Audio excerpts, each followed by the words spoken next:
Study like there's no tomorrow. Because if you keep putting off your studies for tomorrow, you will probably be too late. With this thought, a very good morning to all my dear students. I hope that you all are in good health. This is Shreya Jadhav welcoming you all to my e-learning channel. And today we are going to do English Grade 10 Supplementary Reading Unit 4 A Question of Trust, written by Victor Kennan. So, before going through the reading and explanation of the chapter, let us know something about the author. Victor Kennan, born on 16th June 1911, died 21st February 1986, was a prolific British writer of novels and thrillers who flourished in 1950s, 1960s and 1970s. He was personally reticent, writing no memories and giving relatively few newspaper interviews. Introduction for answer. Dear students, whenever you write down your question answers, whether you write it for your examination purpose or test purpose, always keep that in mind that you are supposed to start your answer with introduction. So here it is. Prose name, a question of trust. Author's name, Victor Kennan. Genre, short story. Summary. It is said that you must set a thief to catch a thief. But it is also said that there is honor among thieves. This short story is really very interesting one because it has many ups and downs and you will really enjoy it. So now let us go through the summary of the chapter. Horace Denby was a 50 years old lockmaker. He was unmarried, but he lived with a housekeeper who worried about his health. He used to suffer from attacks of hay fever in summer. Everyone thought that he was good and honest citizen. In his lock business, he was assisted by 2 helpers. However, Horace was not completely honest as he stole money for his expensive hobby. This led him to a prison sentence 15 years ago. Actually, he loved rare and expensive books, so he robbed a safe every year and stole enough that lasts for 12 months. He secretly bought books through an agent. This time he was going to steal a safe at Shootover Grange. He had studied the house for 2 weeks. He knew that there were £15,000 worth of jewels in the Greenwich safe. He thought, if he sold one jewel after the another, he wouldn't have to do anything for a year. He could easily buy the 3 interesting books coming up for sale in the autumn. The family lived in London and the 2 servants who lived in the house in their absence had gone to the movies. He wore gloves and entered the house. A small dog lay in the kitchen. He called it by its name in his sherry, and it didn't bark. On the table there was a bowl of flowers. Due to this, he felt a tickle in his nose. He started sneezing. Suddenly, he heard a female voice. The voice asked him about his sneezing problem. He replied that he was suffering from hay fever. Then a young woman appeared before him. He told that she was the wife of the owner of the house. Horace was frightened and pleaded her to let him go. When the lady saw him under pressure, she made a deal with him to let him free. She told him that she had promised her husband to take her jewels to their bank. Today she had to wear the jewels to the party, but she had forgotten the numbers to open the safe. If he opened the safe and gave her the jewels, she would let him go. Horace agreed. He put off his gloves and started his work.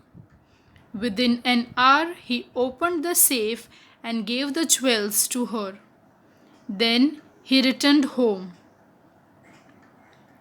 On the third day, when he planned to break another safe, he was arrested by a policeman for the jewel robbery at Shotover Grange, as his fingerprints were found all over the room.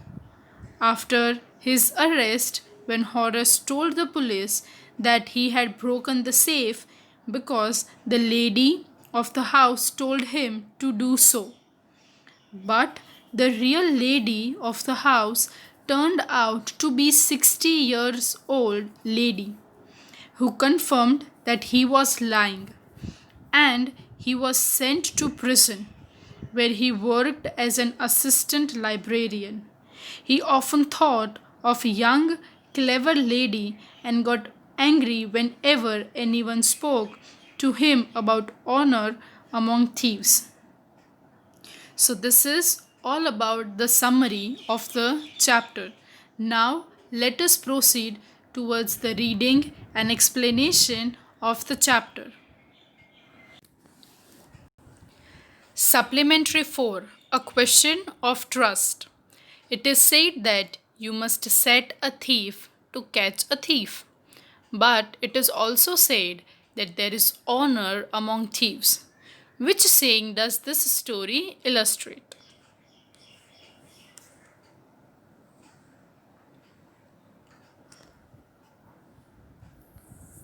Everyone thought that Horace Denby was a good, honest citizen.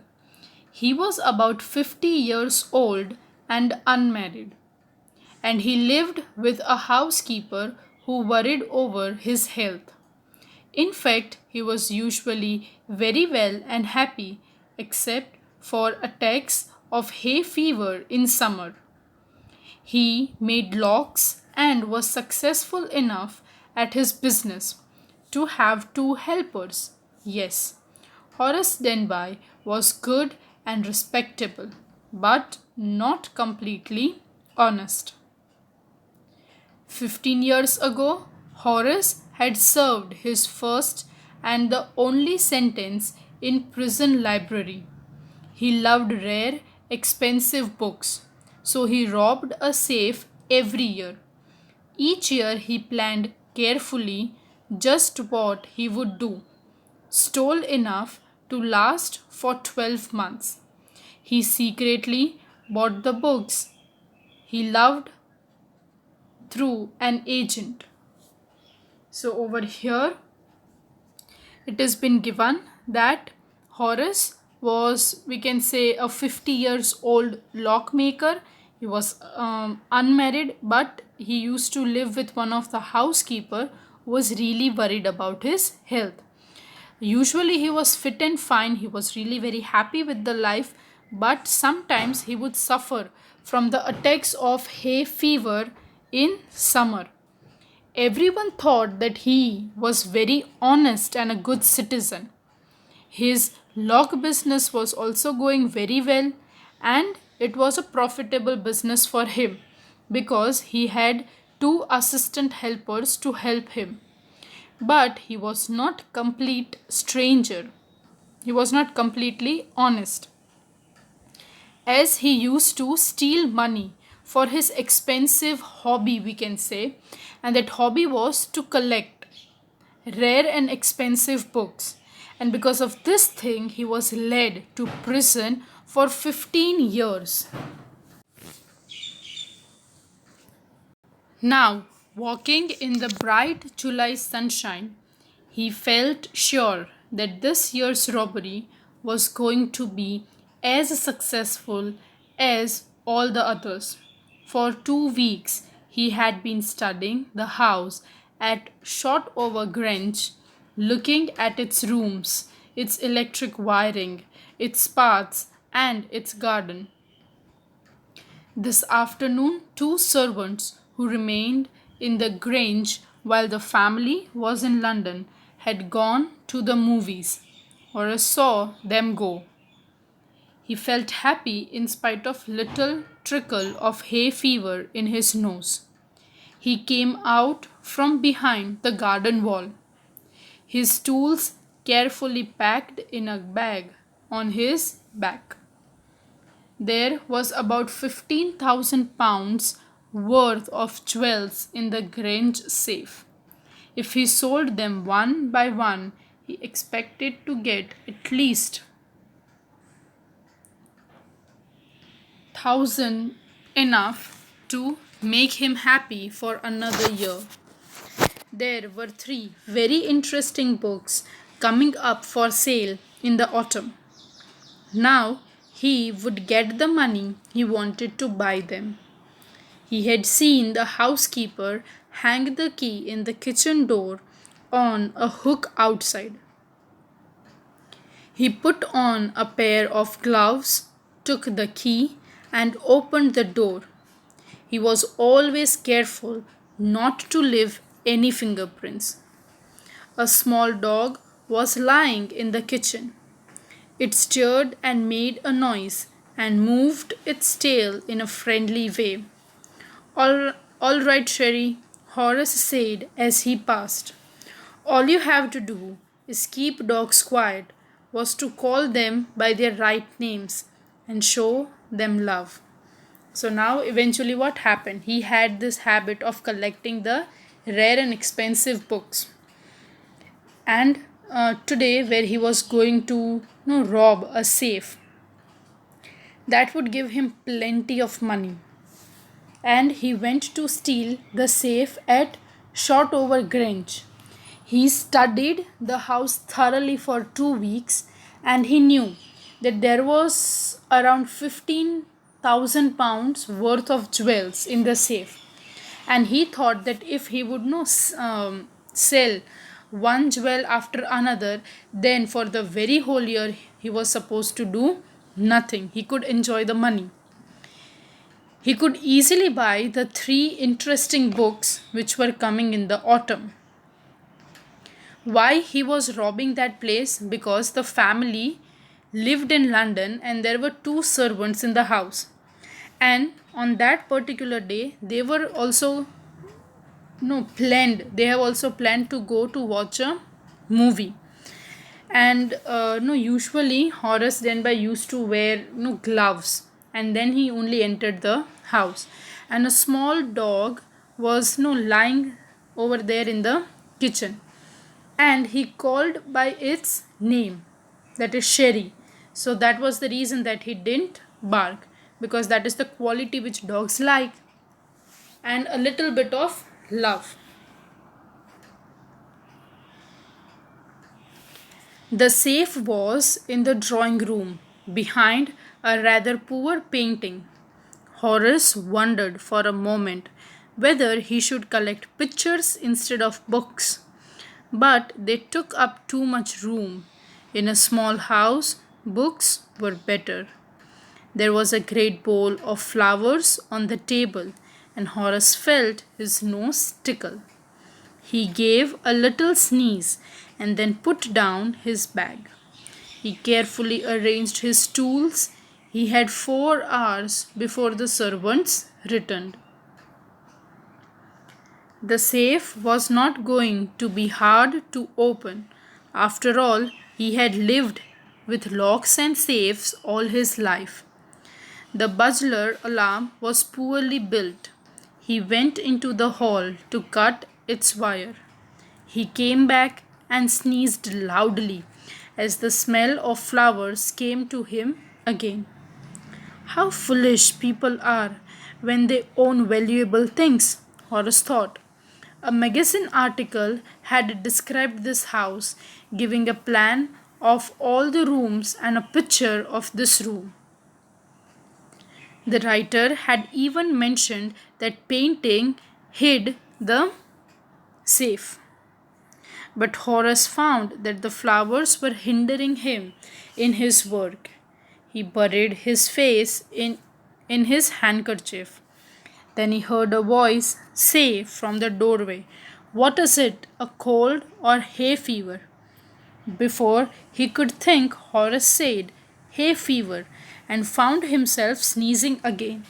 The voice went on, "You can cure it with a special treatment. If you found out just what plants give you the disease. I think you would better see a doctor. If you are serious about your work, I heard you from the top of the house just now." So now eventually what happened when he entered into the house, the dog was sleeping over there. And on the table there was bowl of flowers being put, and that made him no felt a little bit tickle in his nose, and he started sneezing. Suddenly he heard a female voice from behind, and that voice asked him that what was the reason that he was sneezing. Was it a fever, a hay fever, or a cold? So without thinking, Horace said that it was a hay fever. He also replied, and then the young woman appeared before him, and she told that she heard this sneezing sound from the top of the house.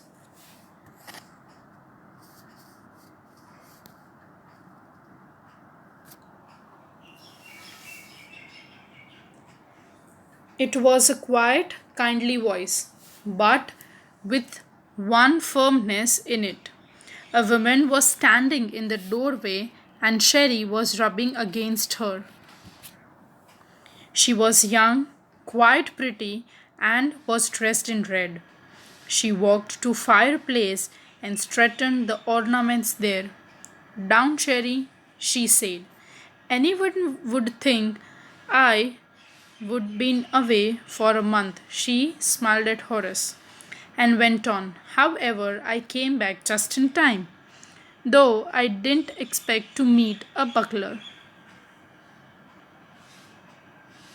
Horace had some hope because she seemed to be amused at meeting him. He might avoid trouble if he treated her the right way. He replied, "I didn't expect to meet one of the family." She nodded. "I see. What an inconvenience it is for you to meet me. What are you going to do?" Horace said. "My first thought was to run." "Of course, you could do that, but I would telephone the police and tell them all about you. They would get you at once." So, over here, what happened? The voice, the lady asked about him, that what was the reason that he came over here. And she told that she was the wife of the owner of the house. Horace was no very much frightened, and his first thought was to run away. This young beautiful lady was wearing a red dress, and she was really very familiar with the Sherry, the dog also. So somehow now he came to know that she was actually the owner of the house.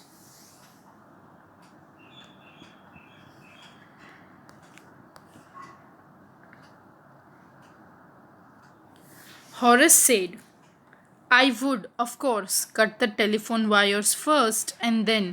He hesitated, a smile on his face. "I could make sure that you could do nothing for some time. A few hours would be enough."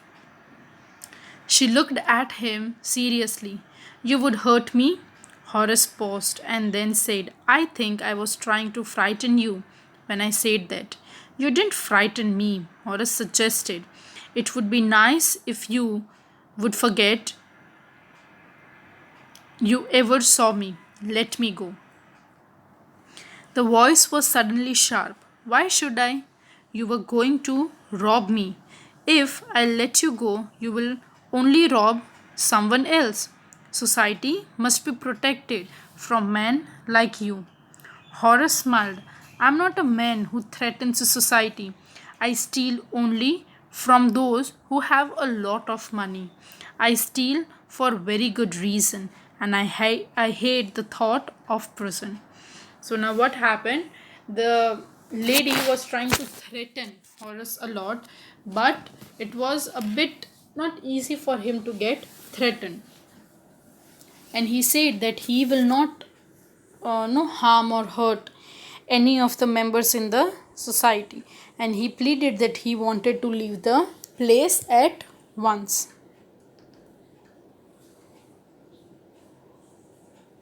She laughed and he begged, thinking that he persuaded her. Look, I have no right to ask you for anything, but I am desperate. Let me go, and I promise I never to do this kind of thing again. I really mean it. She was silent, watching him closely. Then she said, You are really afraid of going to prison, aren't you? She came over to him, shaking her head. I have always liked the wrong kind of people. She picked up a silver box from the table and took a cigarette from it. Horace, eager to please her and seeing that she might help him, took off his gloves and gave her his cigarette lighter. So now eventually what happened? The lady told that okay, I'll not be complaining. She came near to the thief and she took a cigarette from one of the silver box. And at that time duration, the Horace also thought that she was no interested in him and she wanted some other work to be done. So he just took off his gloves and gave her a cigarette lighter. You will let me go. He held the lighter towards her. Yes, but only if you'll do something for me. Anything you say. Before we left for London, I promised my husband to take my jewels to our bank, but I left them here in the safe. I want to wear them to a party tonight, so I came down to get them. But Horace smiled. You have forgotten the numbers to open the safe, haven't you? Yes, replied the young lady. Just leave it to me and you will have them within an hour. But I'll have to break your safe. Don't worry about that. My husband won't be here for a month and I'll have the safe mended by that time.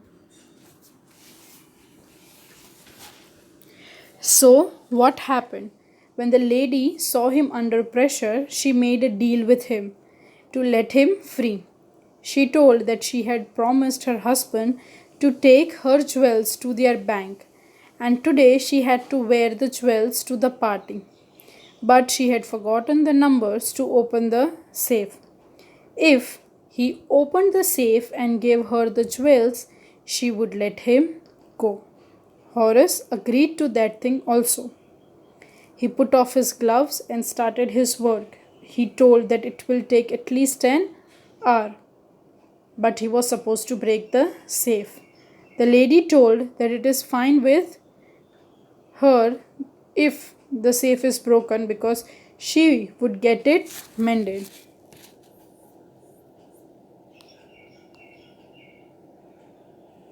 And within an hour, Horace had helped open the safe, given her the jewels, and gone happily away. For 2 days he kept his promise to the kind young lady. One morning of the third day, however he thought of the books he wanted, and he knew he would have to look for another safe. But he never got a chance to begin his plan. By noon, a policeman had arrested for the jewel robbery at Shootover Grange. His fingerprints, for he opened the safe without gloves, were all over the room, and no one believed him when he said that the wife of the owner of the house had asked him to open the safe for her. The wife herself, a grey haired, sharp tongued woman of 60, said that the story was nonsense. Horace is now the assistant librarian in the prison. He often thinks of the charming, clever young lady who was in the same profession as he was and who tricked him. He gets very angry when anyone talks about honors among thieves. So, what happened? He put off his gloves and he started working. Within an hour, he opened the safe and gave all the jewelries to her. Then he returned home. For 2 days, he behaved very well, like he had promised to the lady not to rob anybody. But on the third day, when he planned to break another safe, he was arrested by a policeman for the jewel robbery at Shootover Grange, as his fingerprints were found all over the room.